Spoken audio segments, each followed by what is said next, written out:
How healthy is the watershed that I rely on? What's the risk of drought in the area in which I live? What crops are best suited for the region given the current climate and weather trends?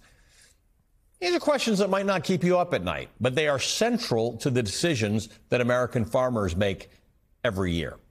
Thanks to decades of climate and environmental data compiled by the U.S. Forest Service and the U.S. Department of Agriculture, farmers have had access to high-quality data to help keep their soil healthy, to keep their crop yields high, to help them adapt to our changing climate. And one essential tool, for instance, combines more than 140 different data sets into an interactive map that farmers use to assess their level of risk given climate impact and on weather patterns and natural resources. Enter President Trump and Elon Musk's so-called Department of Government Efficiency, which, according to reporting by Politico, ordered the U.S. Department of Agriculture to, quote, identify and archive or unpublish any landing pages focused on climate change. And poof, all that critical data disappeared basically overnight. But farmers and various environmental groups sued the Trump administration, claiming that that purge of publicly available data prevented farmers from accessing information that they actually need to make time-sensitive decisions to mitigate the economic risks of climate change, things like heat waves, fires, floods, and droughts. And last week, the Trump administration agreed to restore that data. But its blind attack on anything climate-related didn't end with the USDA. According to ProPublica's reporting on a leaked memo from the Office of Management and Budget, the National Oceanic and Atmospheric Administration, NOAA, is set to lose nearly a third of its funding, eliminating, quote, functions of the department that are misaligned with the president's agenda and the expressed will of the American people, end quote, including funding about 75% of all climate and forecasting research. NOAA and the National Weather Service already faced a round of cuts to personnel in DOJ's initial purge of government employees. Now, 8 of the nation's critical weather forecasting offices are so understaffed that they cannot operate overnight anymore, or they plan to end overnight operations within the next couple of weeks. The National Weather Service Employee Organization's legislative director said, quote, this has never happened before. We've always been an agency that's provided 24/7 service to the American public. The risk is extremely high. If cuts like this continue to the National Weather Service, people will die, end quote. The Weather Forecasting Office in eastern Kentucky is currently missing roughly a third of its staff. Just this weekend, as deadly tornadoes moved through the heart of the country, killing at least 21 people, including at least 14 in eastern Kentucky, that particular weather office scrambled to keep itself well-staffed throughout the storm, forcing its staff to stagger shifts and call in support from neighboring offices. Other proposed cuts to NOAA funding and personnel would end critical scientific climate change research, including the decades-long CO2 monitoring program that's the basis of much of what we know about greenhouse gas-related climate shifts. NOAA's global CO2 monitoring program has been collecting data every single year since 1965. It is the global standard for projecting potential impact of climate change. The director of that program said, quote, turning off a program like this would be like turning off the headlights on a dark street at night. You cannot see where you're going, end quote. Cannot see where you're going seems to be the idea behind the Trump administration's strategic takedown of anything related to climate. Turn off the lights and ignore the facts and hope for the best. They are dismantling the best tools that we have, the best tools in the world for mitigating climate change, kneecapping public servant scientists who have dedicated their lives to learning how to protect our planet, and hindering the best efforts to understand and address challenges that we face. And whether you are a farmer trying to protect your crops, or a parent trying to protect your child from air or water pollution, or a homeowner trying to keep your home safe from flood or fire, the only hope we have to protect ourselves starts with understanding the threats that we face. Joining me now is the former Democratic Governor Jay Inslee of Washington. He's the head of the Accountability Project at Climate Power. He's the co-author of the book Apollo's Fire, Igniting America's Clean Energy Economy. Governor Inslee, good to see you. This is a different discussion, right? You can have different views on what you think causes climate change or whatever the case is. This is data collection. This is actually the ability to measure the weather and climate change and impacts on people and businesses and farmers. This isn't supposed to be ideological. Yeah, I'm very proud of America, and I've always been proud of our national symbol, the American eagle. And Donald Trump thinks it's the ostrich because he wants us to put our head in the sand and leave our tail feathers in the air while they get ripped up by tornadoes and hurricanes and forest fires.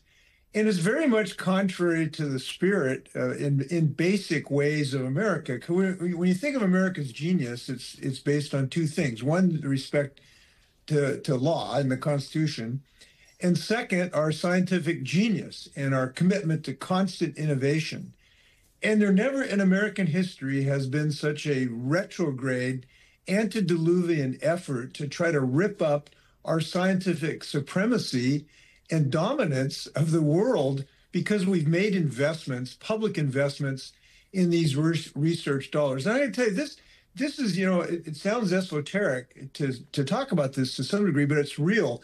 This morning I'm reading about he zeroed out an appropriation that will help Spokane, Washington, this place where 19 people died in 2021 because of this unprecedented heat dome.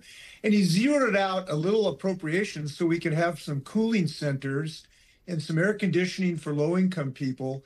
This is real lives that they are zeroing out. And you have to ask, why? Why would you do this? Well, two reasons. One, this is all to serve his rich buddies in this continued tradition of corruption from airplanes to everything else. And frankly, they have a long-term effort to privatize the whole weather system so that they can make you pay to get a weather report. It's just nuts. So you can't overstate the real-life implications of his going backwards. No, and one of the problems when it comes back to agriculture and the USDA and the Forest Service and these measurements is that in this trade war, one of the things people forget is we are a massive net exporter of agriculture. American agriculture goes all over the world, and the ability to stay at the front end of this thing is to understand pestilence and climate change and drought and fire risk and hurricanes and tornadoes and all of that stuff. This is an edge that's actually really important for us. It's not esoteric to farmers, regardless of their political stripe. They need this data. Well, they need it big time. We have the third drought. As governor, I had to declare the third drought in 5 years in the state of Washington. While the land is drying up, you've got to know how you deal with this. How do you improve your irrigation system? And our ag industry, our farmers are getting hit on two ways. One, these tariffs are drying up our markets where you can't sell your products. We lost the whole nation of India, couldn't sell our apples anymore because of these tariff ruinous actions. But now you can't get basic information so that you can grow your crops. And I think this leads to a recognition, climate change is just not a health issue on asthma. It's not just about rising sea levels and forest fires. It's about economics. Our accountability project wants to hold Trump accountable for the economics. Utility bills are going to go up as much as $100, $200 a year for people because he stopped the access of Americans to cheaper electricity from solar and wind because of his mania and phobia about wind turbines. This is going to cost Americans bottom line. So this is about our health, but it's also about the ability to pay the rent. And that's important to Americans. And by the way, insurance costs, if you live in a hurricane area or a flood area or a fire area, are already unaffordable for most people. I cover a lot of hurricanes, and I do have a few paid apps. But when a hurricane's coming, you know what I depend on? The routine reports from the National Weather Service and NOAA, because they are super accurate. Now, what happens when somebody decides that flying one of those hurricane planes falls under the category of climate change, so we're just not going to collect that data? We know how to save lives because we depend on government-funded information that is world-class. Well, it's pretty basic. During the tornadoes, I just read that they didn't have overnight coverage. They always had 24/7 coverage, so people could warn you. And the other day, there wasn't anybody on the overnight shift because they fired so many people through these systems. So this is having real world implications for people's lives right now. And I want to stress why they're doing it.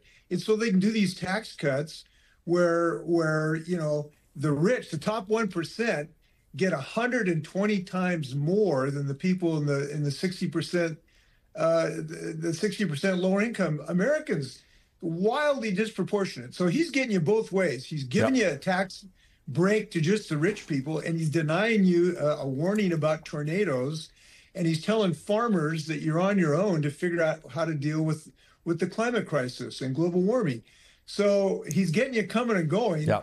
And we need Republicans to stand up to this guy. Look, there's about a dozen of them that wrote a letter the other day saying don't do cuts to these clean energy budgets. They're so helpful in dealing with them for helping Americans, but they need to vote this way. You know, they wrote a letter, including my congressman from Eastern Washington, Dan Newhouse. He needs to vote against this budget, not just send him love letters. So we got to pressure Congress to do that. Governor, good to see you as always. Thank you for being with us. Governor Jay Inslee, former Governor Jay Inslee of Washington State.